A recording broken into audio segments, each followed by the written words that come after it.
ഇവിടെ പ്രൗഢാനുഭൂതി എന്ന പുസ്തകം ഇവിടെ ഇരിപ്പുണ്ട്.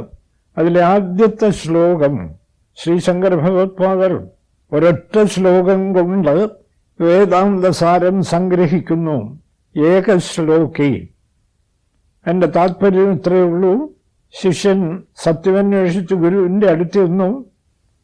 ഗുരു ചോദിച്ചു, കുഞ്ഞെ, നിനക്ക് ഈ ജഗത്തിനെ കാണാനുള്ള വെളിച്ചം എന്താണ്?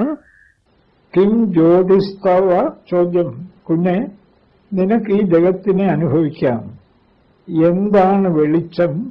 കിം ജ്യോതിസ്തവ. അതാണ് വളരെ സ്പഷ്ടം. ശിഷ്യൻ പറഞ്ഞു, ഭാനുമാൻ അഹനിമേ രാത്രോ പ്രദീപാധികം. പകല് സൂര്യനാണ് എനിക്ക് ഈ പ്രപഞ്ചത്തെയൊക്കെ അനുഭവിക്കാനുള്ള വെളിച്ചം. രാത്രോ പ്രദീപാധികം. രാത്രിയിൽ വെളിച്ചം, ദീപം, അഗ്നി. അപ്പോ ഗുരു പറഞ്ഞു, അത് ശരി, നീ പറയുന്നത് ശരി. സ്യാദേവം, ആയിക്കോട്ടെ, വിരോധമില്ല. രവി ദീപ ദർശന വിധൗ കിം ജ്യോതിഹി.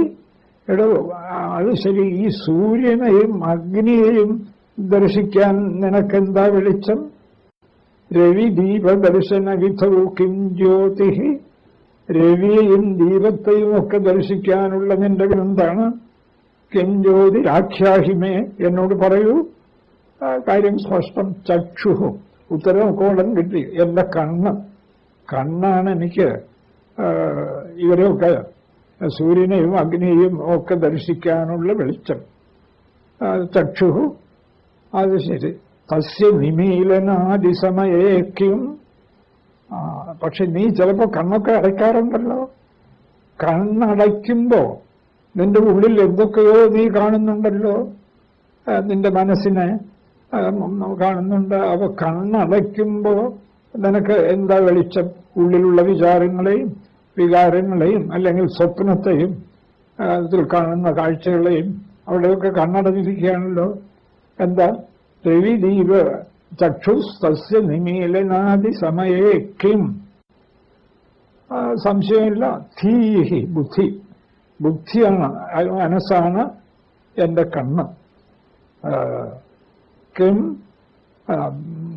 നിമീലനാദിസമയേ കിം. എന്താണ്? അത് ശരി. ധിയോ ദർശനെ. ഗുരുവിന്റെ ചോദ്യം, ഈ ബുദ്ധിയെ കാണാൻ എന്താണ് വെളിച്ചം? ധിയോ ദർശനെ. ബുദ്ധിയുടെ ദർശനത്തിൽ എന്ത് വെളിച്ചം? ഗുരോ തത്ര അഹം. ഞാനാണ് വെളിച്ചം. ഞാനാണ് ബുദ്ധിയെ കാണുന്നത്. എത്ര സ്പഷ്ടം. തത്രാഹം. ഇവിടെ നീ ചോദ്യം എഴുതോ, നിനക്ക് നിന്നെ അനുഭവിക്കാൻ, ഉണ്ടെന്ന് അനുഭവിക്കാൻ എന്താ വെളിച്ചം? ഗുരു, അത് വേറെ വെളിച്ചമൊന്നുമില്ല. ഞാൻ ഉണ്ടെന്ന് ഞാൻ സ്വയം അനുഭവിക്കുക.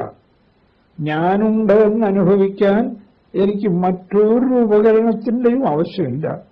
അതാണ് സ്വയം ജ്യോതിഹി, സ്വയം പ്രകാശമയമായി നിൽക്കുന്ന ഞാൻ. തത്രാഹം. എടോ കുഞ്ഞെ, അതോ ഭവാൻ പരമകം ജ്യോതി.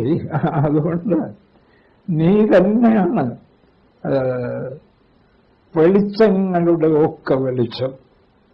കാരണം നീ സ്വയം ഉണ്ടെന്നറിയുന്നു, മറ്റെല്ലാറ്റിനെയും ഉള്ളതാക്കി തീർക്കുന്നു. ഉണ്ട് തരുന്നു. ഭവാൻ പരമകം ജ്യോതി. നീ തന്നെയാണ് സത്യം. നീ തന്നെയാണ് ഈശ്വരൻ. നീ തന്നെയാണ് അനന്തകോടി ബ്രഹ്മാണ്ടങ്ങളെ പ്രകാശിപ്പിക്കുന്നത്. ഭവാൻ പരമകം ജ്യോതി. ശിഷ്യൻ അല്പം ഒന്ന് ആലോചിച്ചു. ഗുരു, തന്നെ സംശയമൊന്നുമില്ല, എനിക്കിപ്പോഴല്ലേ പിടി കിട്ടിയത്. ഞാൻ അങ്ങയുടെ അടുത്ത് വന്നത് എന്ത് നന്നായി. തതോ ഭവാൻ പരമകം ജ്യോതി തദസ്മി പ്രഭോ. ശരി, എനിക്കിനി ചോദിക്കാനൊന്നുമില്ല. ഇനി എന്ത് ചോദിക്കാൻ? എനിക്ക് കിട്ടേണ്ടത് കിട്ടിക്കഴിഞ്ഞു. തദസ്മി പ്രഭോ, ഞാൻ അത് തന്നെയാണ്. ഇതാണ് ഏകശ്ലോകി എന്ന് പറയുന്നത്. നമ്മുടെ ആചാര്യനായ എഴുത്തച്ഛൻ ഈ ശ്ലോകത്തിന്റെ ഒരു ചെറിയ പരിഭാഷ ഹരിനാമകീർത്തനത്തിൽ കൊടുത്തിട്ടുണ്ട്. അർക്കാനലാതി വെളിയൊക്കെ ഗ്രഹിക്കും ഒരു കണ്ണിന്. അർക്കാനലാതി വെളിവ് സൂര്യന്റെയും അഗ്നിയുടെയും പ്രകാശത്തെ ഒക്കെ ഗ്രഹിക്കുന്ന കണ്ണ്, അതൊക്കെ ഗ്രഹിക്കുന്നത് കണ്ണാണ്. അർക്കാനലാതി വെളിയൊക്കെ ഗ്രഹിക്കും ഒരു കണ്ണിന് കണ്ണ്. ആ കണ്ണിനെ കാണുന്ന കണ്ണേതാ? മനമാകുന്ന കണ്ണ്, മനസ്സാകുന്ന കണ്ണാണ് ആ കണ്ണിനെ പ്രകാശിപ്പിക്കുന്നത്. അർക്കാനലാതി വെളിയൊക്കെ ഗ്രഹിക്കും ഒരു കണ്ണിനു കണ്ണ്, മനമാകുന്ന കണ്ണ്. അതിനു കണ്ണായിരുന്ന പൊരുൾ താൻ, അതിനെ പ്രകാശിപ്പിക്കുന്ന കണ്ണേതാ? ഞാൻ. അയ്യോ, എന്തൊരു അതങ്ങോട്ട് പിടികിട്ടുമ്പോ ഭഗവാനെ ആനന്ദത്തിന് എന്താണിനി ഒരു പരിമിതി? കണ്ണായിരുന്ന പൊരുൾ താനം ഉറയ്ക്കുമുള്ള ആനന്ദമെന്തു ഹരി നാരായണായ നമ. അതങ്ങോട്ട് മനസ്സിൽ പിടികിട്ടിയാൽ ഭഗവാനെ ഇതിൽ പറയും ഇനി എന്ത് പിടികിട്ടാനിരിക്കുന്നു? ഇനി ആ വെളിച്ചത്തെ ഒന്ന് മറനീക്കി അറിയല്ലേ വേണ്ടു. മറനീക്കി അറിഞ്ഞില്ലെങ്കിൽ പോലും ഞാനാണ് ഈ ലോകത്തെ പ്രകാശിപ്പിക്കുന്ന കണ്ണ്. എന്താ? ഞാനില്ലയോ എന്റെ ലോകം തീർന്നു. നമ്മളൊക്കെ ഇത്ര വാദിച്ചൊക്കെ നടക്കുന്നല്ലോ. ഈ ഞാൻ എന്ന ആ ജീവബോധം ഈ ശരീരത്തിൽ ഇല്ലെന്ന് വെക്കുക. പിന്നെ ശരീരമില്ല, മനസ്സില്ല, പ്രപഞ്ചമില്ല, അനന്തകോടി ബ്രഹ്മാണ്ടങ്ങളൊന്നുമില്ല, എല്ലാം തീർന്നു. അതോടുകൂടി അവസാനിച്ചു. രവിദീപ അർക്കാനലാതി വെളിയൊക്കെ ഗ്രഹിക്കും ഒരു കണ്ണിനു കണ്ണു, മനമാവുന്ന കണ്ണുവിനു കണ്ണായിരുന്ന പൊരുൾ താനെന്നുറയ്ക്കുമളവ് ആനന്ദമെന്തു ഹരി നാരായണായ നമ. നമ്മുടെ ആചാര്യനും ഒക്കെ ഇത് പറഞ്ഞു വെച്ചിട്ടുണ്ട്. പക്ഷെ നമ്മൾ എന്നാലും ഈശ്വരനെ അന്വേഷിച്ച് ഇങ്ങനെ പോവുക. എവിടെ കിട്ടാനാണ് ഈശ്വരനെ? ഈ ഞാനെന്ന ഈശ്വരനെ മറന്നിട്ട് എവിടെ കിട്ടും ഈശ്വരനെ? ഞാൻ ചോദിക്കട്ടെ. കൈലാസത്തിൽ പോയി ചുറ്റി നടത്തുന്നു, ഈശ്വരനെ കിട്ടിയോ? എവിടെ? ആർക്ക് കിട്ടാനാണ്? തന്നെ അന്വേഷിക്കൂ. വേദാന്തത്തിൽ തന്നെ പ്രസിദ്ധമായ ഒരു കഥയുണ്ട്. 10 പേര് ദശമ വൃത്താന്തം എന്നാണ് പറയുന്നത്. പഞ്ചദശയിൽ വിദ്യാരണ്യ സ്വാമികൾ കൊടുത്തിട്ടുള്ള കഥയാണ്. 10 പേര് ഒരു വഴിയാത്ര പോയി. 10 പേർക്ക് വഴിമധ്യത്തിൽ ഒരു നദി നീന്തി കടക്കേണ്ടി വന്നു. അപ്പൊ എല്ലാവരും നദി നീന്തി അക്കരെ കയറിയിട്ട് 10 പേരും ഉണ്ടോ, നമ്മൾ ആരെങ്കിലും ഇനി നദിയിലോ മറ്റോ മുങ്ങിപ്പോയോ, എല്ലാവരും നിരന്നതെന്നോ. എന്നിട്ട് ഒരാൾ ഇങ്ങോട്ട് മാറി നിന്ന് എണ്ണി എല്ലാവരെയും. 9 പേരേ ഉള്ളൂ. വേറൊരാള് അവിടെ നിന്നിട്ട് വേറൊരാൾ ഇങ്ങോട്ട് മാറി നിന്ന് ഈ മാറി നിന്നെണ്ണലാണ്. ഒരിക്കലും ഈശ്വരനെ കിട്ടില്ല. ഈശ്വരൻ മാറി നിന്നുകൊണ്ട് ഞാൻ ഈശ്വരനെ കാണാൻ ശ്രമിക്കുകയാണ്.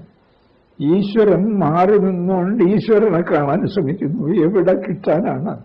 പിന്നെ കാണുന്നതൊക്കെ ജഡം. അതിലൊക്കെ ഈശ്വരനെ അന്വേഷിച്ചാൽ ഇവിടെ ജഡത്തിൽ ഈശ്വരൻ ഇരിക്കുന്നത്. അങ്ങനെ അന്വേഷിച്ച് 10 പേരും മാറി നിന്ന് എണ്ണി നോക്കി 9 പേരേ ഉള്ളൂ. എന്താ ഇത് എണ്ണുന്ന തന്നെ കൂട്ടുന്നില്ലേ? ഇവിടെ വേറെ വലിയ ബുദ്ധിപൂർവമായ ചോദ്യമൊന്നും ചോദിച്ചേക്കരുത്. എങ്കിലും സാർ 10 പേരല്ലേ ഉള്ളൂ, അവർക്കിങ്ങനെ ഒറ്റ നോട്ടത്തിൽ 10 പേരും ഉണ്ടെന്ന് ഗ്രഹിക്കാൻ വയ്യ. അത് അവരുടെ കാര്യം. ഇവിടെ ഈ സത്യാന്വേഷണത്തിനൊരു കഥ പറയുന്നതേ ഉള്ളൂ. ഒരാൾ മാറി നിന്ന് എണ്ണി നോക്കുകയാണ്. 10 പേരെ എണ്ണി നോക്കിയിട്ട് 9 ആളുകളേ ഉള്ളൂ. ചുരുക്കത്തിൽ നിലവിളിയായി. വായ ഭയങ്കര നിലവിളി, നെഞ്ചത്തടി. നമ്മൾ ഇനി എങ്ങനെയാണ് തിരിച്ച് നമ്മുടെ ഗ്രാമത്തിലേക്ക് പോവുക? നമ്മൾ 9 പേരേ ഉള്ളൂ. അപ്പോഴേക്കും ഒരു വഴിയാത്രക്കാരൻ, നിങ്ങൾ എന്തിനാ ഈ നെഞ്ചത്തടി വിളിക്കുന്നത്? അതുമല്ല, ഞങ്ങൾ 10 പേരൊരു വഴിയാത്രയായി വന്നു. നദി നീന്തിക്കടന്ന് കയറിയപ്പോ 9 പേരേ ഉള്ളൂ. ഞങ്ങൾ ഇയാളെ കൂടെ ഇല്ലെങ്കിൽ പിന്നെ ഞങ്ങൾ എങ്ങനെ തിരിച്ചു പോകും? അത് നിങ്ങൾ നിറഞ്ഞു നിൽക്കുക, നോക്കട്ടെ. ഞാൻ 10 പേരും നിറഞ്ഞു നിന്നു. എണ്ണി നോക്കിയുള്ളൂ 10 ഉണ്ടല്ലോ. അല്ല, പിന്നെ ഞങ്ങള് എണ്ണിയപ്പോ എന്താ 9 പേര്? എണ്ണിയ ആളിനെ നിങ്ങൾ കൂട്ടിയില്ല. അവരൊറ്റ കുറവാണ്. നെഞ്ചത്തടിക്കും വിളിക്കും ഒക്കെ ഹേതുവായത് ഈ ദുഃഖത്തിന് മുഴുവൻ ഹേതു ഇതാണ്. ലോക ദുഃഖത്തിന് മുഴുവൻ ഹേതു ഇതാണ്. എണ്ണുന്നയാൾ തന്നെ എണ്ണുന്നില്ല. ബാക്കിയെല്ലാം ചന്ദ്രനെ പോകുന്നു. ഈ ഗംഭീര ശാസ്ത്രജ്ഞന്മാർ കിടന്ന് വട്ടം കിടക്കുന്നു. ചന്ദ്രനിൽ പോകണോ ഒരു വിരോധമില്ല, പൊയ്ക്കോളൂ. പക്ഷേ ചന്ദ്രനിൽ പോകുന്ന നിങ്ങളെ കൂടെ എണ്ണിയിട്ട് പോകും. ചന്ദ്രനിലൊക്കെ ആ സത്യത്തെ നിങ്ങൾക്ക് കാണാൻ കഴിയും. അതല്ലെങ്കിലോ നിങ്ങൾ ചന്ദ്രനിലല്ല 1000 ചന്ദ്രന്മാരിൽ പോയാലും കാണാൻ കഴിയില്ല. ശാസ്ത്രജ്ഞന്മാരുടെ ഈ സത്യാന്വേഷണത്തെക്കുറിച്ച് അങ്ങേറ്റം വലിയ ശാസ്ത്രജ്ഞനും മാത്തമെറ്റീഷ്യനും ഫിസിസിസ്റ്റും ഒക്കെ ആയിരുന്ന സ്വാമി രാമതീർത്ഥൻ, അതിഗംഭീരനായിരുന്നു അദ്ദേഹം. വിവേകാനന്ദ സ്വാമിയുടെ സമകാലികനാണ്, പഞ്ചാബിൽ ജനിച്ചയാൾ. അദ്ദേഹം വേദാന്തം പഠിച്ചു. തന്നെ വേണ്ടവണ്ണം എണ്ണിയപ്പോൾ അദ്ദേഹത്തിന് കാര്യമൊക്കെ പിടികിട്ടി. അദ്ദേഹം പറയുന്നു, ശാസ്ത്രജ്ഞ ഞാൻ പറയുന്നതല്ല, സ്വാമി വെച്ചാൽ അന്ന് അദ്ദേഹത്തെ പോലെ കണക്കിലൊക്കെ അദ്ദേഹത്തെ ജയിക്കാൻ ലോകത്താരുമില്ല. അതുപോലെ ഫിസിക്സ് തുടങ്ങിയാലും ഒക്കെ അതിഗംഭീരനല്ല, വെറും ഒരാളല്ല പറയുക. അദ്ദേഹം നമ്മുടെ ശാസ്ത്രജ്ഞന്മാരുടെ സത്യാന്വേഷണത്തെ താരതമ്യപ്പെടുത്തുന്നത് ഒരു വയസ്സായ അമ്മയുടെ സൂചി അന്വേഷിക്കലുമായിട്ടാണ്. ഒരു തയ്യക്കാരി അമ്മ, അവർക്കൊരു കൊച്ചുകുടിലുണ്ട്. അവിടെ ഇരുന്നിങ്ങനെ തയ്യൽ നടത്തിക്കൊണ്ടിരുന്നു. ഒരു ദിവസം സൂചി അവിടെ കളഞ്ഞുപോയി ആ കുടിൽ. സന്ധ്യ കഴിഞ്ഞു. അതിനിപ്പോൾ എന്താ മാർഗം? അവർ നേരെ ആ റോഡിൽ വന്നു. ഇലക്ട്രിസിറ്റിയുടെ മുമ്പിൽ നല്ല വെളിച്ചം, ഇലക്ട്രിസിറ്റി. സൂചി അന്വേഷിക്കുകയാണ്. വളരെ നേരം സൂചി അന്വേഷിച്ചു, സൂചി കിട്ടുന്നില്ല. അപ്പോൾ ആ വഴിപോക്കൻ ചോദിച്ചു, അമ്മേ എന്താ ഈ വയസ്സുകാലത്ത് ഇവിടെ ഇങ്ങനെ തപ്പിത്തടയുന്നത്? മോനെ, എൻ്റെ സൂചി കളഞ്ഞു പോയതാ. എവിടെയാ സൂചി കളഞ്ഞത്? സൂചി കളഞ്ഞത് വീട്ടിലാണ്. പിന്നെ അമ്മ ഇവിടെ വന്ന് അന്വേഷിച്ചാൽ എങ്ങനെ സൂചി കിട്ടും? വേറെ ബുദ്ധിമുട്ടുണ്ട്, വീട്ടിൽ വെളിച്ചമില്ല. ഇവിടെ 1-ാം തരം വെളിച്ചം, അതുകൊണ്ട് ഞാൻ ഇവിടെ സൂചി അന്വേഷിക്കുകയാണ്. വഴിയാത്രക്കാരൻ പറഞ്ഞു, അത് പറ്റില്ലല്ലോ അമ്മേ, കളഞ്ഞിടത്തന്വേഷിക്കൂ. അല്ലാതെ എത്ര വെളിച്ചമുണ്ടെങ്കിലും കളയാത്തിടത്ത് വസ്തു അന്വേഷിച്ചാൽ എവിടെ കിട്ടാനാണ്? ചന്ദ്രനിൽ നല്ല വെളിച്ചമുണ്ട്, അല്ലെങ്കിൽ ചൊവ്വ വലിയ ഗ്രഹമാണ്, അവിടെ പോയി അന്വേഷിച്ചുകളാം. യുഗാന്തരങ്ങൾ അന്വേഷിച്ചാലും സത്യം തെളിയാൻ പോകുന്നില്ല. എന്തുകൊണ്ട്? സത്യം കളഞ്ഞിരിക്കുന്നത് അവനവന്റെ ഉള്ളിലാണ്. വ്യക്തമായിട്ടും ആ സത്യം പ്രകാശിക്കുന്നു, പക്ഷെ കളഞ്ഞതുപോലെ തോന്നുന്നു. ആ സത്യത്തെ മുൻനിർത്തി സത്യാന്വേഷണം നടത്തൂ. നിശ്ചയമായിട്ടും പോകുന്നിടത്തൊക്കെ ഈ സത്യത്തെ കൂടെ ധരിച്ചു കൊണ്ടുപോയാൽ ചന്ദ്രനിൽ സർവത്ര സത്യം, ചൊവ്വായിൽ സർവത്ര സത്യം. അത് കൊണ്ടുപോകുന്നില്ലെങ്കിലോ കോടിക്കണക്കിന് പണവും ചെലവാക്കി അമേരിക്ക ചന്ദ്രനിൽ പോയി. അന്ന് തന്നെ പത്രങ്ങൾ എഴുതിയിരുന്നു, അമേരിക്കയുടെ ചന്ദ്ര പ്രയാണത്തിന് ചെലവാക്കിയ സമ്പത്തുണ്ടായിരുന്നെങ്കിൽ ഭൂമണ്ഡലത്തിലെ മുഴുവൻ ദാരിദ്ര്യവും പരിഹരിക്കാൻ സാധിക്കുമായിരുന്നു. അത് ചന്ദ്രനിൽ പോയി എന്താ കൊണ്ടുവന്നത്? കുറച്ച് മണ്ണ്. ഉപനിഷത്ത് പറയുന്നുണ്ട്, നിങ്ങൾ ഇവിടെ നിന്ന് നടന്നിട്ട് ഒരു പ്രയോജനമില്ല. യദിഹ തദമുത്ര യദമുത്ര തദന്വിഹ. കുഞ്ഞുങ്ങളെ, ഇവിടെ എന്തുണ്ടോ അത് മാത്രമേ പരലോകത്തുള്ളൂ. പരലോകത്തെന്തുണ്ടോ അത് മാത്രമേ ഇവിടെയുള്ളൂ. ഈ പഞ്ചഭൂതങ്ങളുടെ പലതരം രൂപഭേദങ്ങൾ, അതുകൂടാതെ എന്തുണ്ട്? അതുകൊണ്ട് സത്യമന്വേഷിച്ച് അവിടെ ഇവിടെയും പോയിട്ട് കാര്യമില്ല. ഇഹ ചേദവേദി തഥ സത്യമസ്തി നോ ചേത് അവേദി മഹതീ വിനഷ്ടി. ഇവിടെ വച്ച് സത്യം എന്താണെന്ന് വ്യക്തമായി ധരിക്കൂ. നിങ്ങളാണ് സത്യം, അത് വ്യക്തമായി ധരിക്കൂ. ഇഹ ചേദവേദി, ഇവിടെ നിങ്ങളത് ഗ്രഹിക്കുമെങ്കിൽ സത്യമസ്തി, സത്യമുണ്ട്. നോച്ചയെ അവേദി, ഇവിടെ ധരിച്ചില്ലെങ്കിൽ ഇനി സ്വർഗത്ത് പോയോ ബ്രഹ്മാവിന്റെ ലോകത്ത് പോയോ മഹതീ വിനഷ്ടിഹേ, വലിയ നഷ്ടമാണ്. സത്യമറിയാൻ കഴിയുള്ള സൂക്ഷ്മമായ ബുദ്ധിയും തന്ന് ഭഗവാൻ മനുഷ്യ ശരീരം നിർമ്മിച്ച് ഈ മനുഷ്യലോകത്ത് എത്തിച്ചിരിക്കുന്നു. വേറെ എവിടെയെങ്കിലും പോയി സത്യം ഗ്രഹിക്കാം എന്ന് നിങ്ങൾ കരുതിപ്പോയാൽ മഹതീ വിനഷ്ടി, അതിലപ്പുറം ഒരു നഷ്ടം പിന്നെ വരാനില്ല. അതുകൊണ്ട് അവനവനെ അന്വേഷിക്കുക. അന്വേഷിക്കാനോ ഒന്നുമില്ല, ചപ്പും ചവറും മാറ്റുക. ബ്രഹ്മം പ്രത്യക്ഷമായി അനുഭവപ്പെടുന്നു. അതുകൊണ്ട് ഇത് ഭാഷ്യത്തിന്റെ ആരംഭത്തിൽ ആചാര്യസ്വാമികൾ ചർച്ച ചെയ്യുന്നതാണ്. ഗുരു ഈ ബ്രഹ്മത്തെ ആരെങ്കിലും അനുഭവിക്കുന്നുണ്ടോ? സകലരും അനുഭവിക്കുന്നു. മൃഗങ്ങളും ചെടികളും പോലും അനുഭവിക്കുന്നു. എന്താ കാര്യം? അഹമിതി, അഹം പ്രത്യയ വിഷയത്വ, ഞാൻ എന്നിങ്ങനെ ആ അനുഭവിക്കുന്നത് ബ്രഹ്മത്തെ തന്നെയാണ്. ഈശാവാസ്യമിതം സർവം യത്കിഞ്ച ജഗത്യം ജഗത്. ഇവിടെ ജഗത്തായി എന്തൊക്കെ കാണുന്നുണ്ടോ ഈശാവാസ്യം, ഈശൻ നിറഞ്ഞിരിക്കുന്നു. ആരാ ഈശൻ?